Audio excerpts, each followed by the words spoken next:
Welcome back to the channel, guys.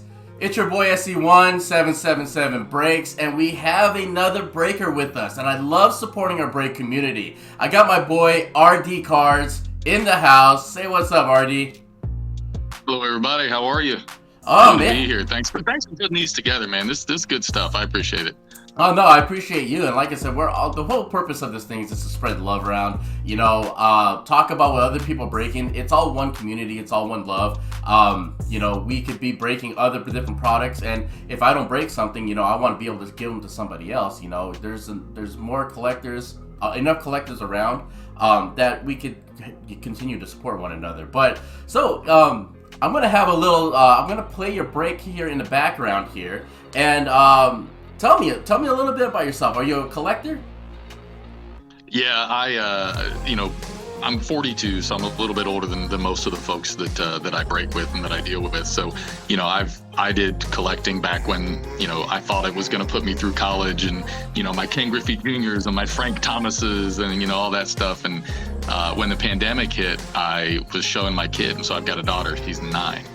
And so I was showing my kid, like, look at all these cards. Like, I've got thousands and thousands of cards, and started looking them up, and they're all utterly worthless. I think the most expensive card I probably have at this point is like a $15 Ken Griffey. Like, you know, like there's no value to those cards whatsoever. So I started getting back into it a little bit. Ran into a great group of guys on Twitter that introduced me to breaking and, you know, buying and selling and that kind of thing. And from there, it was just getting back into it. But yeah, like finding all my old stuff really kind of sparked a lot of joy again, and showed my kid. She got into it for a little while, as long as 9-year-olds get into things, and she's back out of it now. She doesn't give a crap anymore. But for a little while there, she was into it. She was looking at cards with me and getting them. She's helped me on a couple of breaks. Like, she's been opening packs on a couple of breaks and stuff. So it's been fun. Oh, that's awesome though, man. I mean, for me, I shouldn't, but I do. I have an older daughter. When she was, you know, a young one, that's when Pokemon first came out. And so, as an old collector, at first we just bought it as the game, and then I started seeing that, hey, this is actually going to have some value. Let's just collect these things. So, I put it upon myself to put these things in top loaders and penny sleeves, and we put them away in a box. And totally forgot about the box, but opened it up. I still have her 1999 Charizard. Actually got, there you go. Yeah, I wasn't getting graded. It's not the best graded cards. You know, they're 8s, but I had a Charizard, I have a Blastoise, I have a Shadowless Raichu. Like, those are all brought back some memories, and so that's sharing it with your kids, the next generation of kids. I think that's actually super, super awesome. So, what led you into breaking? So, I don't really remember how I got like lumped into them, but I ended up meeting up with some people on Twitter. GL Breaks, so Great Lake Breaks. His name's Drew. Got into that group, it was Cards Buckeye, LB, the guy that you had on a couple weeks ago. LB was in there, Cole, Cards Buckeye, SW Cards, Seth, like just a bunch of people, Chris Pate, bunch of people that just kind of welcomed me in. And there was like very little talk about like selling stuff and buying stuff. It was just chatting about what the hell your day was and what you was doing that day. And, you know, then Drew would throw breaks up, and man, seeing people fill those, like his breaks filled as fast as like DJ Shrum's breaks fill. Like, it was instantaneous. Like, you can't get a team unless you are on it in, you know, 30 seconds. And then started hanging out in his Twitch room with them, just talking, man, like just enjoying the people. And then I started buying into them and you know, hitting some decent cards and trying to get my Bengals and that sort of thing. So that's kind of where it became a thing that I was doing. And then talking to him, you know, he was super generous with his, you know, recommendations, and being very open and transparent with how he did things and how he priced things and what he looked for in product and how he shipped and packaged. So like taking all of that advice and just finally being like, you know, like I used to love opening cards with my buddy John, right? Like we would sit, you know, talking about all the Griffies and the Frank Thomases and Juan Gonzalez. Like we'd sit and open packs together and trade back and forth and just spend sleepover nights doing all that stuff. And it felt like that again, but with pandemic, just doing it virtually. So that's kind of where it became a thing of like, I want to do this. I want to have my friends and my people hang out with me, make a little bit of money, sure. But, most of it for me started out of like, I just want to kind of hang out with folks and pull some nice stuff for them and maybe change someone's day around a little bit and be the best part of someone's day. Yeah, and for me, that's one of the things I really enjoy. Of course, it brings us back to our childhood. Similar as you, I used to have a friend that we used to sleep over. We would read comic books, collect hoops and skybox cards and baseball cards, and play Nintendo. That was like our sleepover night, I'll never forget Double Dribble. I mean, we would go hours on Double Dribble. Double Dribble, like Madden, like 93 on the Sega Genesis. Like that was the game right there. I loved that one. Yeah. That was one where like the ambulance would come out onto the field when you got injured, like take the guy off the field. Yeah. Or Tecmo Bowl for me was another one. I mean, Bo Jackson. Oh yeah, dude. Bo Jackson. Oh. Bo Jackson around the top end of the screen. Yeah. Touchdown You every just time. run all the way back, let the defense come to you, and just throw like 100-yard pass. And what's funny about that story is, now you have Madden, everything's evolved, and I have a nephew, Mason. What's up, Mason? I love you. He's good at Madden. He's good at Madden, and I used to play a little bit of Madden. So when we bought a retro Nintendo system and we bought Tecmo Bowl, I was like, hey, let's play some Tecmo Bowl. And I picked Bo Jackson. I'm like, pick whoever you want. I'm picking the Raiders, even though I'm not a Raider fan. I'm picking Raiders. And he goes, I scored 2 touchdowns on him immediately, just like that. And he's like, I don't like this game. I don't want to play this game. These kids nowadays, they just never know. It's no. What we had to go through. But, man, I'm looking at this product. So tell me more about this product that you're opening up right here. Yeah, so this is Top Rookie Cup. It was actually a Topps.com exclusive, and it was on their website. It was $50 for the box. I should have bought a bunch of them, but I didn't really know a lot about it. Man, then I started seeing stuff come out of this box for $50. I should have bought as many as I could have afforded. Like, there's so many numbered cards. Like, if you watch this, I pulled a Kellenic to 10, pulled an Andres Jimenez to 25 auto. This Jose Barrios right there. Like, there's so much stuff in these boxes. I've been in a break with them, and I pulled a Ryan Mountcastle image variation to 5. Got a Cal Ripken Jr. Sparkle to 99, like a bunch of stuff. And I mean, I was in for like $20 and I hit all that stuff, right? So I'm like, I'll try and I'll jump in here and I'll grab a couple boxes, get on eBay. Dude, they were like $120 per box. I think I found this 2-pack for like $180 plus shipping. So like, what, 2x the original, non-Topps.com price. So I'm super bummed that I didn't get a bunch of them, but you don't know what's going to come out of them until you really start getting into it. So yeah, I'm super excited. And the other nice thing on these is that honestly, it takes me back to like when I first started collecting, because like the Ripken that I pulled was a 91 Topps parallel. So like, or 87 Topps, 87 Topps parallel with the wood grain and like the sparkle on it. So, they look like the cards that I collected in my youth.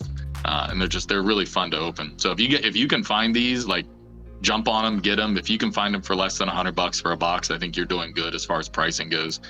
Wow. So, yeah, I mean, as a kid collecting cards, I would say that's one of the things I miss about old cards is the stats on the back of the cards.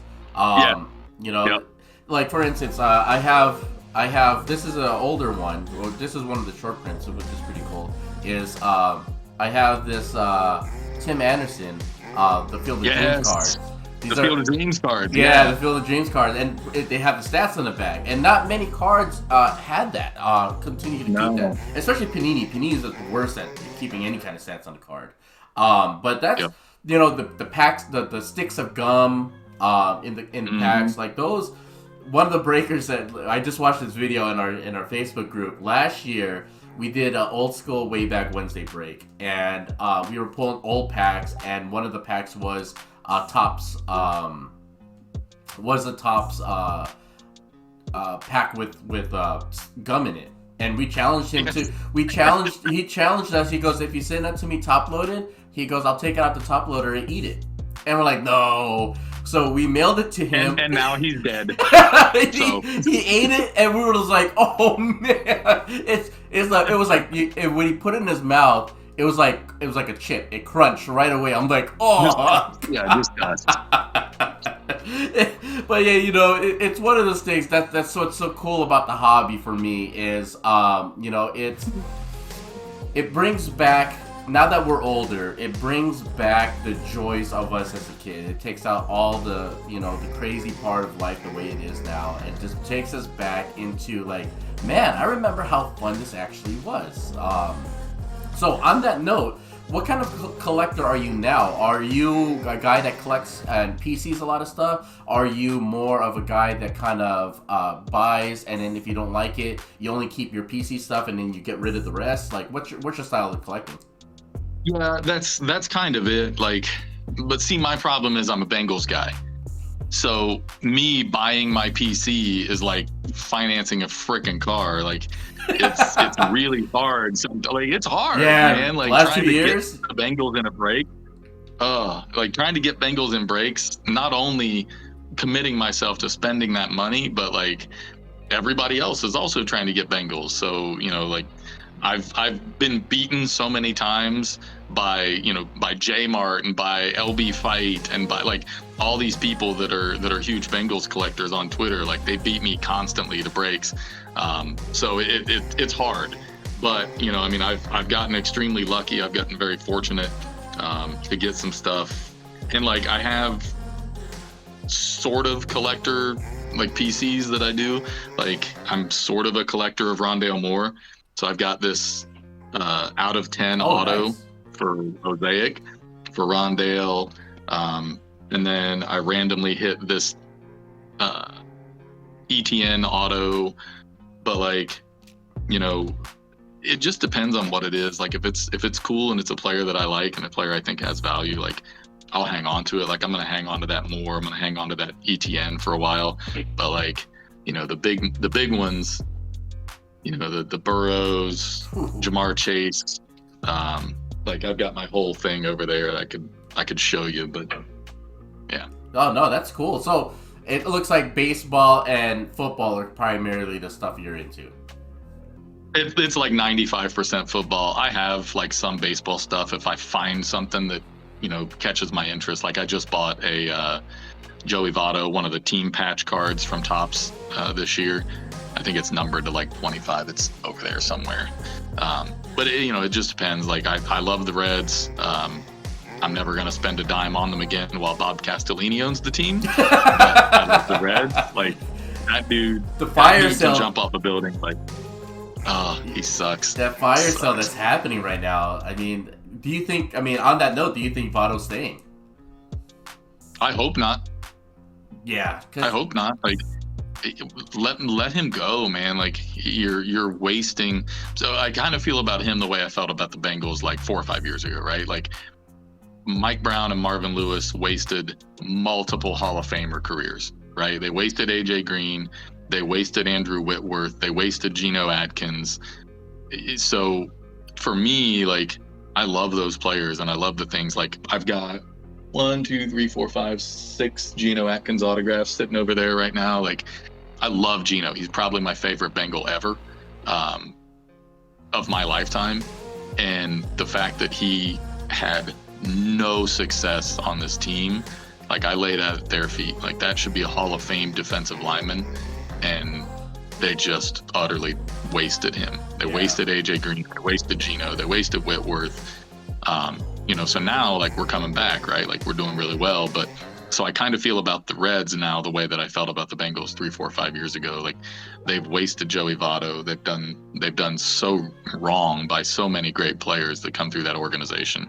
Oh yeah, I'm a Bears, Cubs, Bulls. Yeah. So trust me when I tell you, I've lived through some painful years, man. And it's one of those things, like, everyone, because now that I live in California now, they're like, why don't you just start? Oh, there's that monster right there. Oh my god. Yeah, that Kellenic. Yeah. Yeah, so that Kellenic, and then the redemption was a Bobby Dalbec variation auto. Whew. So like the Dalbec I sold to my buddy Jim's Hobby Hunt on Twitter. He's a big Boston Red Sox fan. So I sold that to him, and then this one was a really good one. Yeah. So, but yeah, I mean, sorry, I got a little off track. But me now in California, like I can't even root for another team because I felt like I was cheating on my wife, and I'm like, no, I'd rather just not watch the sport. You know, right? That's just the way I am. So back to your cards and all that stuff. Like, where are you listing your breaks? Are you Twitter exclusive? Like, how are you doing it on eBay? No, yeah, I'm Twitter only right now. I've thought about getting into other avenues because like my reach is a little bit tapped out right now on Twitter, right? Like I have 60 some people in my break group where I drop things and we chat and BS all day long. But I really do want to reach out a little bit more and maybe gather some more opportunities outside of that group. Oh yeah, this Kellenic had like a big smudge on the front of it. like oh, here, let me clean that off real quick. Oh, dude, no, I mean, honestly, like when you get a hit like that, because that blackboard is the number to 10, right? Yeah, that was to 10. Yeah, so I mean, I'd be doing the same thing, like making sure that surface is clean as possible for when you ship it out. So on that note, in your breaks, are you ripping a lot of big stuff? Like, how are you handling breaks with, like, for instance, do you break anything like an immaculate or like a obsidian or? No, man, I ain't got it like you yet. I can't do that. Well, we've been toying with the idea of having we're toying with the idea of calling it a high rollers break where we buy some Zenith boxes, we buy some XR, and we're thinking about doing like it maybe because our main group is through Facebook. As you see us on Twitter, see me on Twitter. I like just being able to promote more others on Twitter more than just I not that it's wrong. For just me, I can only always speak about myself. I want to talk about a lot of other things than just me breaking cards. There's just a lot more, such as meeting guys like you and talking more about you. That kind of thing is what I kind of focus more on Twitter. But in Facebook, we have an intimate Facebook group, and we're thinking about doing high roller break. You kind of say, throwing some XR, throwing some Zenith. As a guy that buys into breaks, are you a breaker that buys into big breaks like that and then knowing the fact that you might get skunked? Or would you rather buy into breaks that have value? I don't love getting into the real high dollar stuff because I mean, I've got a house and a wife and a kid, right? Like I'm not making decisions just for myself. So I try not to. I think the most I've spent on a spot in a break actually was just recently. It was $125, and it was the Bengals in like a massive mosaic retail break. It was like 50 some boxes, hangers and blasters and all that kind of stuff. Yeah, that's that Dalbec. I think that's that Dalbec. Yeah, pretty sure. But and I probably hit enough to get my money back as far as like value goes. But again, I'm a Bengals PCer. I'm not selling those cards. Yeah. So like for me, it really is, do I want to go buy singles or do I want to take a shot at another team? Because I don't buy Bengals very often in breaks. Because for me, like I'm only buying the Bengals because I want to keep the cards that I hit. Yeah. So it doesn't make a ton of sense for me to like do that as an investment. But that's why I run my own breaks. Like I basically self-fund my collection with breaks. I'm not making payments on my house out of the break money that I get. Like I'm not making a ton. So, when I show off like a new PC purchase, that's thanks to the people that spend their money with me. Yeah. Right. So like I try to be very. Yeah, exactly. Yeah. So and I try to be really cognizant of that fact of like, you're spending your money with me. You could spend it with anyone else. I'm going to try my damnedest to package things up correctly and take care of you and make you feel like it's not for me just the money situation, right? Like I just had a guy message me like, hey, I'm going to dip out of your break group for a little while. Like it's too tempting, blah, blah, blah. And I'm like, I'll just put you on suspension. Like, don't leave my group. I'll just suspend you. You're not allowed to buy into breaks. Yeah, you put a block on his car, so That's right. Yeah. No, that so it is for me. I try to keep it in my brain every day that like these folks spend their money with me, and I need to provide something other than just the cards that I pull, because anybody can do that. Yeah, and on to that point too, I think what the break community, us, do like to get out to people is sometimes it's not even about buying into the break. Sometimes it's just about the company and just having fun. So I tell people, like, you don't have to watch, if you're watching our breaks, you don't have to buy into them to watch them. You can just watch them and hang out. I mean, we love the communication. We love the banter. We love knowing about each other's teams and what they think about the sport, what they think about a product. And we just love that connection. That's one of the reasons why we do what we do is to be able to make connections, be able to talk to people, just have fun with it. I do want to get out to other people that buy into breaks like that. You guy like RD, you don't have to get into our breaks to enjoy our company. Like, don't think like it's pressure. But just stick around and have fun with us. So only on Twitter. Do you have a schedule on when you're breaking? How many times a week are you breaking? Like, do you have any rhyme or reason with it? No, so I actually one of the really, really large breakers reached out to me recently and just was given some encouraging words, and just like we're talking about here, and I really, really appreciate it. DJ Shrum reached out and like gave me some feedback of that, like, hey, here's what I did to grow. Make sure you have things scheduled, like have a schedule that you break on.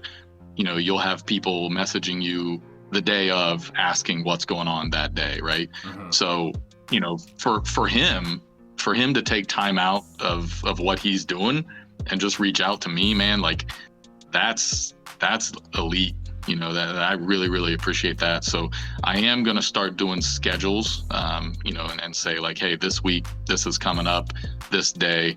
The only problem I see in that is, I'm not one of the guys that puts a breakout and it fills in 10 minutes, so there's a lot of times I have to wait, 2 or 3 or 4 days to get things full.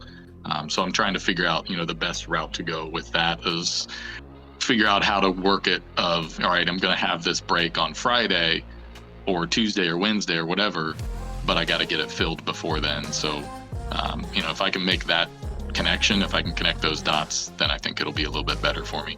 Yeah, and we all start somewhere, and we're not, we've been fortunate. We list everything on eBay.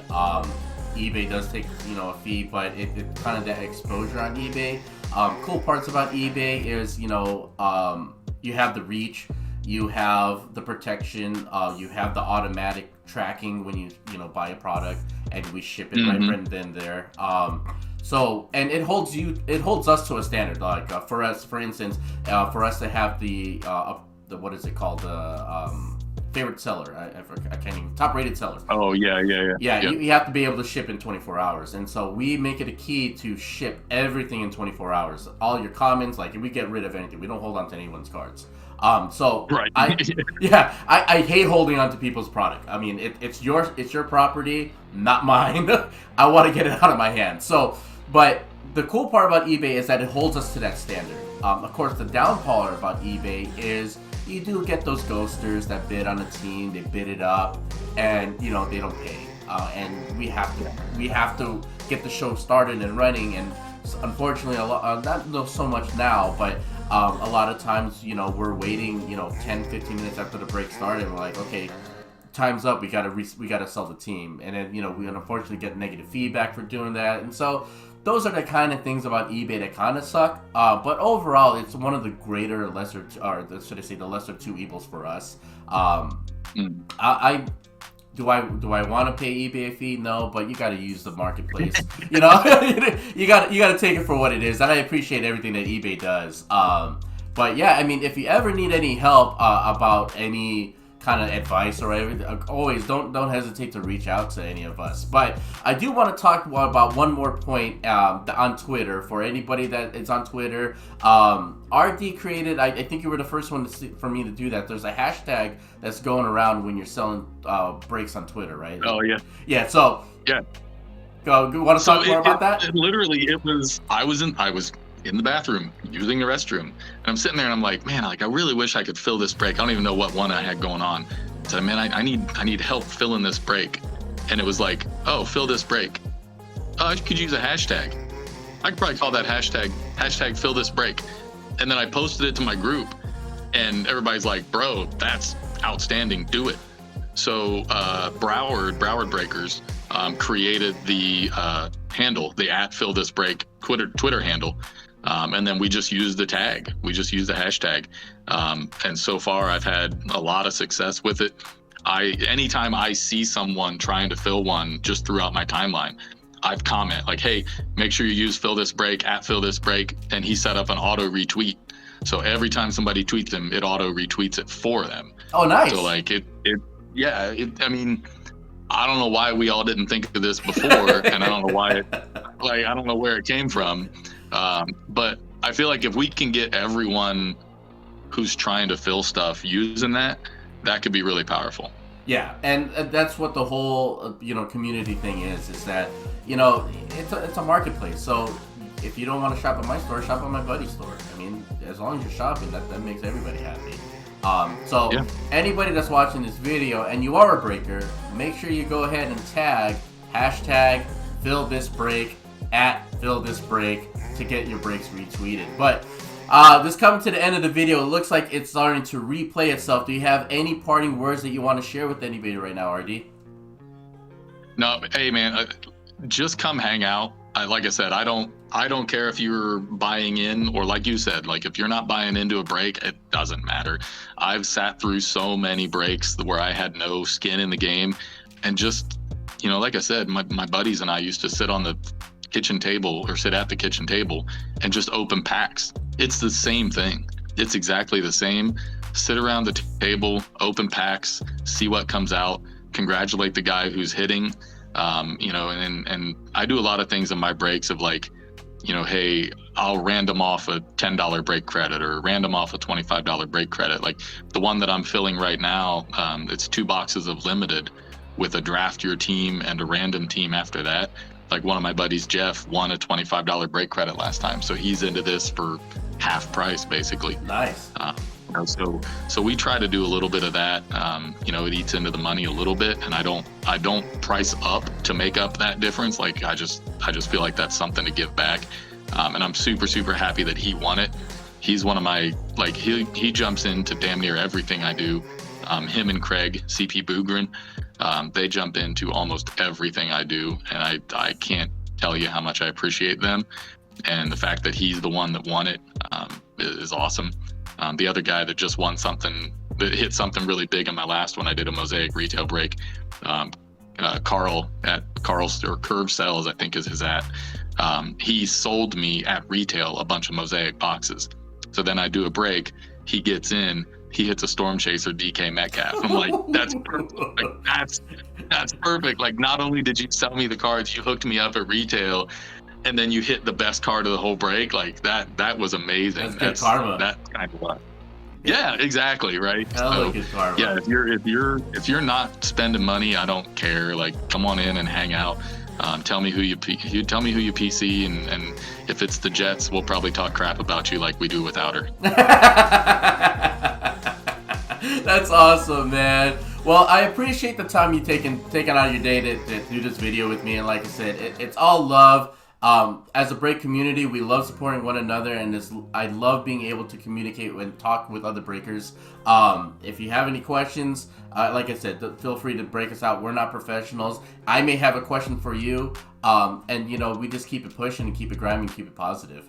But I'm SC1. It, yeah, I'm SC1. That's RD. at RDAEX1 on Twitter. Follow him on Twitter if you haven't already. Look for his breaks coming up. I'm actually getting in one of your breaks that's coming soon. Yeah, it's all. Yeah, so let's hope for the best. Let's hope for the best. So if you get number one overall on the draft, are you going Patriots or are you going someone else? I'm a Bears homer, but Are you? Oh, you're going Bears? I'm a Bears homer. I mean, it would be offending. It would be offending to my team if I didn't take them number one. But so here's what's going to happen though. If you get number one overall and you took the Patriots, I guarantee you a giant Bears card would come. Oh yeah, that's exactly what would happen, and I would probably get skunked, right? That's the way it would happen. I would probably get like some RPA Justin Fields and just see someone else walk off with it. It's like, dude, that sucks. And you did like a Ramondre Stevenson to $2.99, and then the Bears 101 would come. Ramondre Stevenson redemption or something like that. Yeah. Yo, hey, was it you that said somebody got a Tommy Tremble redemption? That was out of our Oh my contenders. god. Yeah. I would go nuts. Yeah. Oh my god, I'd like that card on fire. Yeah. Are you kidding me? That last week's hobby break of the contenders release, and honestly, I haven't seen anybody post and talk highly about the product. I'm not one to throw shade at anybody or any one product, but I have yet to see anybody post any really good hits from it. And it's like, they advertise it with the 5 autos. You're just like, okay, something should come, and everybody's... Oh, Tommy Tremble. Got it. Yeah, Tommy Tremble, exactly. One breaker, I forgot his name, one breaker went as far as saying, you know what, anyone that bought into this break last week with these 2 contender boxes, I'm giving you $5 off the next break. Yeah, it was, I'm pretty sure that was BNS. Oh, there we go. I'm pretty sure. Yeah, it was... From what I've been reading, everyone wasn't very happy about that product, but that was a PYT, so that's like $150 that he's giving out. Yeah, I mean that's yeah, and when it's that bad, it's kind of like you got to make people feel better. You know what I mean? That's just like ugh, and we kind of do the same things at times. Like sometimes, like when it's such a bad box, we'll just throw in product. We'll just just to make something happy, we'll throw in another blaster, throw in some cellos, we'll random some stuff off just to try to make everybody feel better about it. Because when they lose, we lose, and if no one's having fun, we're not having fun, right? That's just the way it goes. Not having fun. The worst one I ever did, I did a 2020 Select H2 box. I was so excited. I was pumping this break up, and it was not cheap because it's a $500 box at the time. The best card I pulled was a Dante Culpepper to 10, and I was like, oh my god, I'm so sorry. Yeah, I mean, one last story for the group, since we're talking about the horror stories. One of our buddies bought into a break, and we used to do rip and chips, and he bought at the time it was the Mosaic cello box with the pink camos, NBA, and he bought it, and at the time it was comping at like $900. So he was like, we bought it, we ripped it online, and the amount of Hall of Fame parallels he got was ridiculous. He got one pink Zion, and that was it. Like one rookie, and that's it. Yeah, and I mean, and everything else was just like Hall of Fame. Like every kind of Hall of Fame card you wanted to see, he pulled it out of that box, and it was just like, oh my god. So we felt so bad. We felt so bad for him, and we actually packaged up like 5 Zions and some Jaws and threw it at him. Like, here, dude, just take our PC, man. It's all good. Don't worry about it. Like that's rough, man. Like I said, we got to understand that people are spending their money, and if they're not enjoying the time, they're not doing it multiple times. That's for damn sure. Yeah, and I mean, it's unfortunate. It's not right, but it's unfortunate. Human nature is we got to post blame on why this happened, and the last thing I want is fingers being pointed at me. I had a guy that I did a rip and ship for him, and it was a buddy of mine's friend actually, and I did a rip and ship, or I did a break. Excuse me, I did a break, and I pulled some awesome cards. And his buddy messages me. He's like, "Hey, would you do rip and ship for me?" And I'm like, "Is this what a dealer in Vegas feels like?" Like, I want that guy. And it's funny you say that, because usually in our productions there's 2 of us. It's one and another. And when we would do rip and chips, people would chime in like, who do you want to break? And they're like, oh, we want Jersey, or we want Piper. No, SC1, please go ahead and touch that, please. And so it's like, okay, after we're done, we got to do this and walk away. Yeah, no more bets. Yeah, no more bets. Bets off the table. Bets off the table. Yeah. But man, I'm gonna wrap this video up already. But I appreciate the time, everyone. Again, please follow his Twitter at RDAEX1. He does. He's like he said, he's gonna be posting a schedule. But until the next video, meet the hobby, guys. I appreciate you. This is 777 RD Cards. I'm SC1. I'm out. Peace. Appreciate it. See ya.